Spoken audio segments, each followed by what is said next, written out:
Well, I'm cold, it's here, it's winter in Melbourne, it's a pretty miserable day, the car's dirty, so why not hit the road with the family on a great road trip to warmer climes with a Caravan on the back?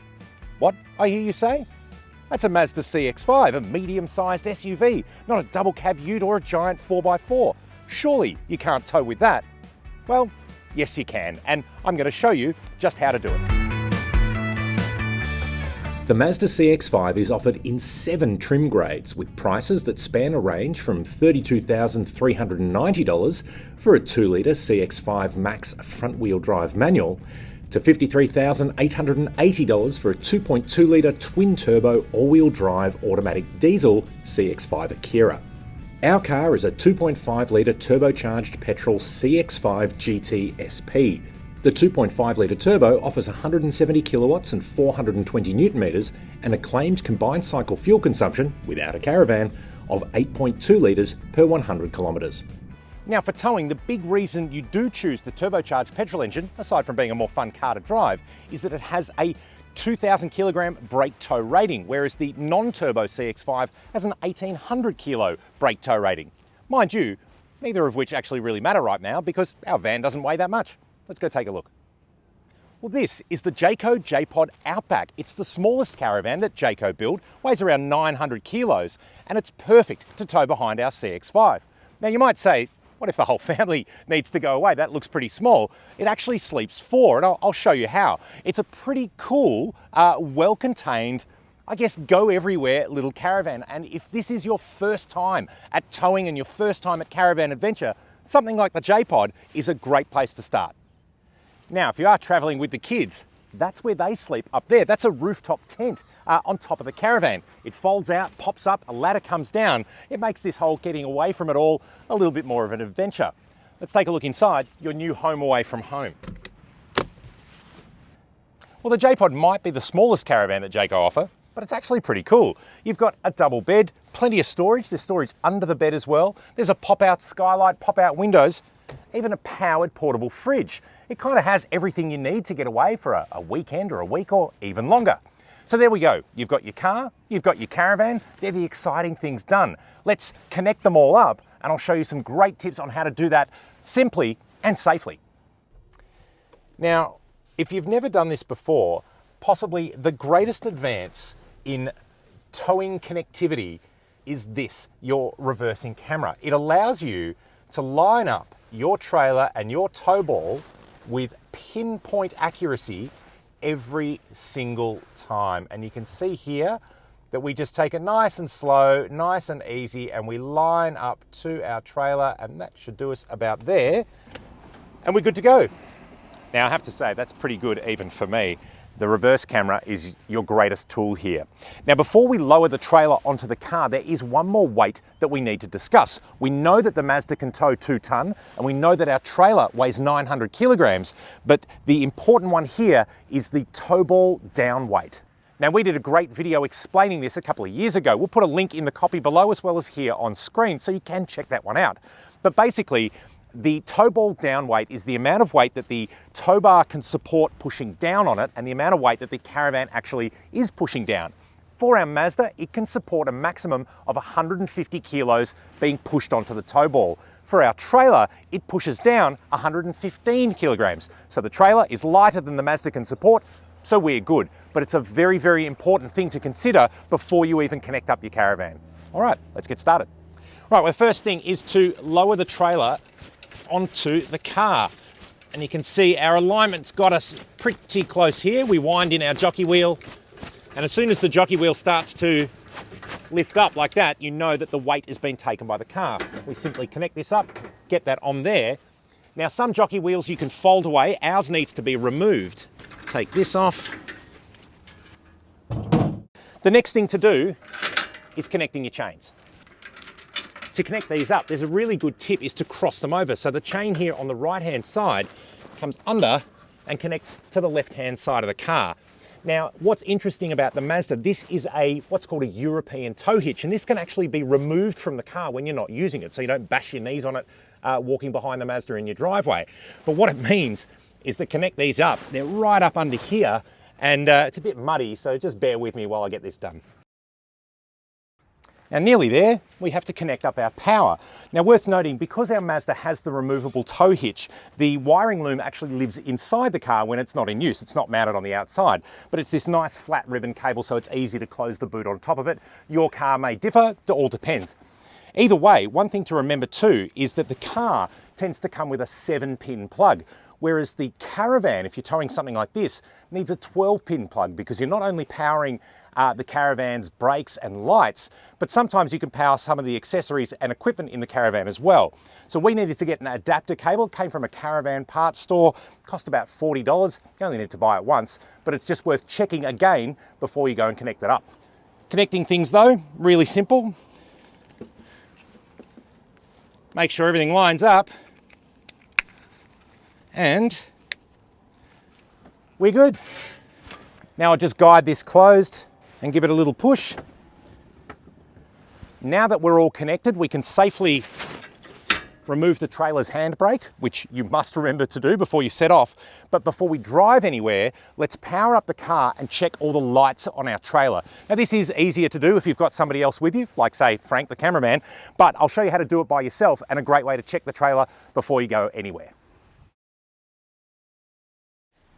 Now you would have seen that we turned our hazard lights on. Why did we do that? Well, it means that we can see all of our lights going at once. So you'll see the tail lights are on, our indicators are both on, thanks to the hazards, our number plate lights on. As I walked along the side, I could see the running lights are on the Caravan as well. It's worth checking the car at the same time just to make sure that everything is working there.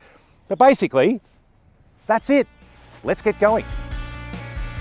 Now, before we hit the open road, one of the biggest things to remember when you're towing a Caravan is how long you are, and also how tall you are. We're about 2.5 meters high, which is good to keep an eye out for bridges. Nothing's going to be that low, certainly not where we're going.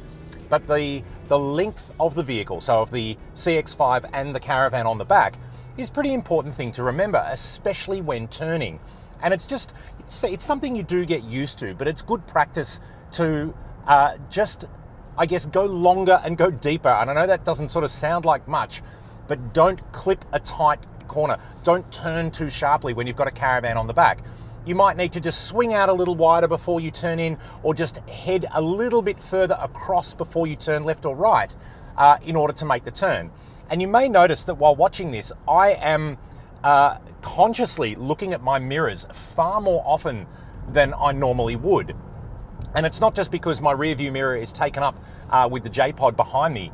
It is just a constant check that you'll find yourself doing with the Caravan on the back to make sure that it's there, that everything's behaving itself, that it's staying balanced, but most importantly, that there's nobody next to you if you do need to change lanes, because it's very, very easy to forget that you are longer and think, oh, I need to be over there now, and merge across traffic with the Caravan in tow, which can be a pretty bad start to a holiday.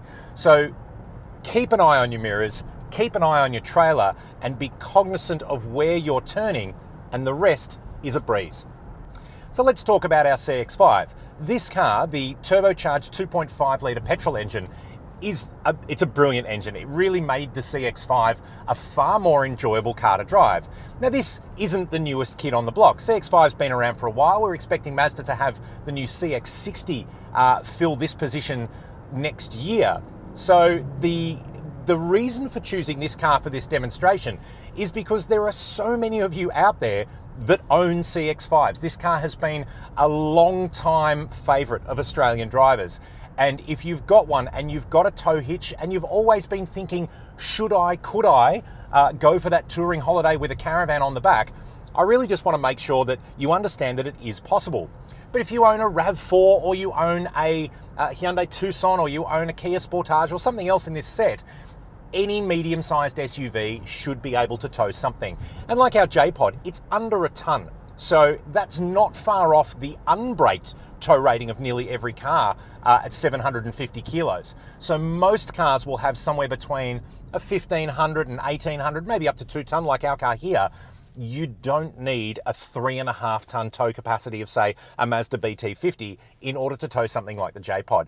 And there are Caravans, even that the Jayco and other brands make, that are bigger than that, that still fit into the weight class of what the CX-5 could tow. So do your shopping, do your research, know that you can do it, and know that other people have been there before you. So there's plenty of things to learn. And the one thing that I've noticed in talking to Caravan people, they are more than happy to share their experiences. So there'll be somebody out there who's happy to guide you in the direction you want to go.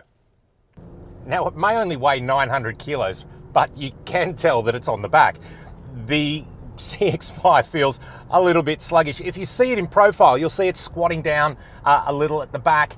So there is definitely weight on there. Now, we are all within our reason and our bounds and our measurements and our tears and all that kind of stuff. So what we're doing is perfectly sensible and perfectly legal, but it is a difference if you are not used to towing. And you'll find that you can feel the car sort of oscillate back to front with the trailer on the back. And it's just part of managing the weight.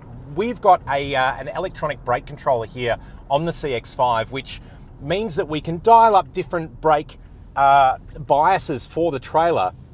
We don't honestly need it that much for a trailer of this size, but it is, again, something to consider and to make sure that you have if towing is going to be a big part of what you do. Now, another thing to consider with towing is, do you want front-wheel drive or all-wheel drive? And I will always recommend going the all-wheel option where you can. And what you'll find is when you see this car in profile, you'll see it squatting down between the trailer and the rear of the Mazda. That's fine. It's a heavy trailer on the softer, comfort-oriented suspension that the car is set up for. But what you don't want is a front-wheel drive car that's going to try and spin those front wheels with a bit of extra weight over the rear, certainly uphill or in wet weather, could get you into some problems. And some cars in their front-wheel drive variants have really, really low tow ratings. All-wheel drive is always a better way to go in terms of managing the weight on the back and managing the behaviour of the Caravan, and certainly being able to do this in a far more, robust and regular circumstance. Now, I can hear you asking as well, what is your fuel use like? A 2.5 litre turbocharged Mazda does not have the reputation for being a frugal vehicle on fuel at the best of times, and then sticking a ton of Caravan on the back, which certainly degrades our aerodynamic signature, as well as adding all the extra to weight and encumbrance on the car. We've been towing this all day today. We are averaging now about 16 litres per 100. However, that's been in traffic and at low speed stuff. We're out on the highway now, so you're in a cruise environment, which again puts the car into a far more manageable sense. And it's a great way for us to understand how the fuel is going to be. So yes, it will be higher, but it won't be astronomically high. You're not going to be dealing with 25 or 30 litres per 100 as part of your consumption. As the day progressed, our consumption dropped to 13.2 litres per 100 kilometres and even dipped to around 10 litres per 100 kilometres while on the freeway. Now, while this is about 50% higher than you'd experience touring in the CX-5 without the van, it's pretty much in line with what we get in the CX-5 by itself driving around town. So if you factor in your regular urban fuel usage over touring distances as a way of estimating the efficiency when towing, you shouldn't be too far off.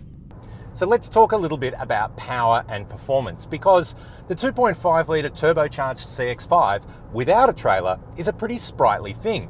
As soon as you strap that ton or so onto the back, you do begin to notice the weight. And like I said before, you can feel the car sort of oscillate backwards and forwards as the Caravan sort of settles into its role as being a load on the back. But what you find is there's still enough power out of this car to not only get up to touring speeds, but also manage what you need in terms of country environments. You can power up a hill. You can overtake on a double lane stretch of road without too much trouble. And it's just something about getting used to having the Caravan on the back that is then becomes very, very familiar with the car. What is always fun too is once you get to where you're going and you set up camp and you take the van off and go for a drive in your car, it feels like a Formula One. You've got all of a sudden this freed up power and it feels like a completely new vehicle. So perhaps the best way to up the performance of your car is to strap a Caravan to the back of it for a couple of days and then drive it around normally, and it will feel brand new. So pulling away now under a bit of load, yes, our fuel use is going to go up a little bit, but it means Not too much, because it means that the Mazda can actually get away from traffic as we need. And you find that in a touring environment, the fuel settles. Like I said before, we were sitting in that sort of mid 16 litres per 100. We've already dropped quite significantly just for having a little bit of touring at 80 and some time on the freeway. And what that means is you'll again begin to understand what the costs are here with your car. You'll learn what its new loaded up fuel economy is. You'll learn what you need to consider in terms of range and in terms of tyre pressures when touring. And that is an important thing. Before setting off on any long drive, with or without a Caravan, but especially with, do check your tyre pressures. Make sure they are up to the loaded maximum that's listed on your placard, because you do have not only a reasonable load in the car, but having that weight over the tow ball, it's always worth having the recommended maximum load amount of air in your tyres. Now, the good thing here about the CX-5 is, look, we've all been stuck behind Caravans, right? You're always sitting there wishing that they would pull over to the side of the road and let everybody past. As it is, I am keeping up with traffic quite happily. The load is not so much that it really is hampering our performance, and certainly what we're doing. We're in an 80k zone. We're able to sit quite happily on 80 kilometers an hour here. And even though, yes, there is the added weight of the load, the car's not struggling at all. While you will find the car will sort of move around a little bit more and perhaps bump a bit more with the weight on the back, ride comfort and touring comfort is actually still exceptionally good in a car like the CX-5. Again, do consider your car before you go out. If you're doing this once a year, using your regular car, you're going to be fine. But if a caravan life is what you crave and you're going to be out every possible weekend, but still need a medium-sized SUV for what you're doing around town, do consider your wheel sizes. Maybe go to a slightly smaller diameter so you get a thicker sidewall of rubber for that more touring comfort. And like I said before, do consider the diesel, because if you're living with a CX-5 day-to-day around the city, the petrol is the one to have. The turbocharged petrol, is the one to have. But if you are going to be towing regularly, do consider the diesel. The added efficiency of the diesel and that low down torque response that you get out of a diesel does make it a slightly better engine for this kind of work. But if you're doing the family camping holiday once a year, you probably don't want the diesel 364 days later. So the petrol is the one to consider. And I think this car with the turbo is kind of the best of both worlds. You've got the power to tow and the response that you need around town when you don't have the van on the back. So we're just about to reach our destination here, and there are a few key takeaways. Do make sure you load and take the time to check. Do make sure your load is set up properly before you head off anywhere. And do relax and enjoy the drive. Know that you're longer and heavier and wider, and drive to those conditions and you'll be fine. Even here, coming up a steep and slippery hill, the Mazda hasn't skipped a beat. All right, our campsite is just around the corner, and I can't wait.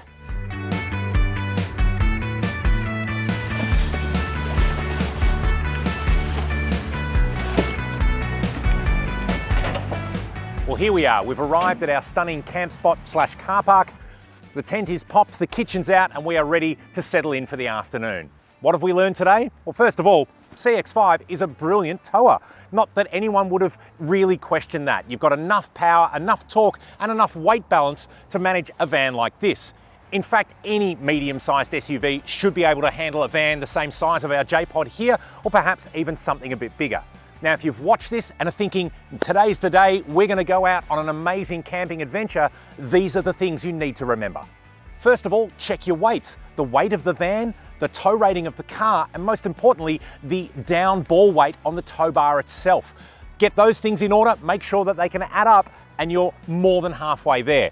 Check your leads to make sure that whatever you've got on your car and whatever you have on your Caravan are compatible, and you'll find that the Caravan retailers and even the Caravan community are only too happy to help you out if you've got any questions. And of course, remember that you are longer, wider, and taller than you are when you're just a car. So swing wide before turning a corner. Allow decent braking distance, and certainly don't drive under any low branches or bridges, and you'll be fine out on the roads. If you are heading out on a touring drive, allow a bit of extra time so that you can take time to check your van, check the sights, and perhaps pull over if you need to maybe even take a rest. And with that all set up, with your medium-sized SUV and a suitable caravan, we hope you go and find an even better camp spot / car park than we have. Now, if you have any more questions about the Mazda CX-5 or towing with a medium-sized SUV, head on over to Drive.com.au. If you've enjoyed this video, hit like and subscribe so you stay up to date with all of our latest videos, and click the bell icon so you receive a notification every time a new video is published. In the meantime, we're going to fire up the barbecue, have some sausages.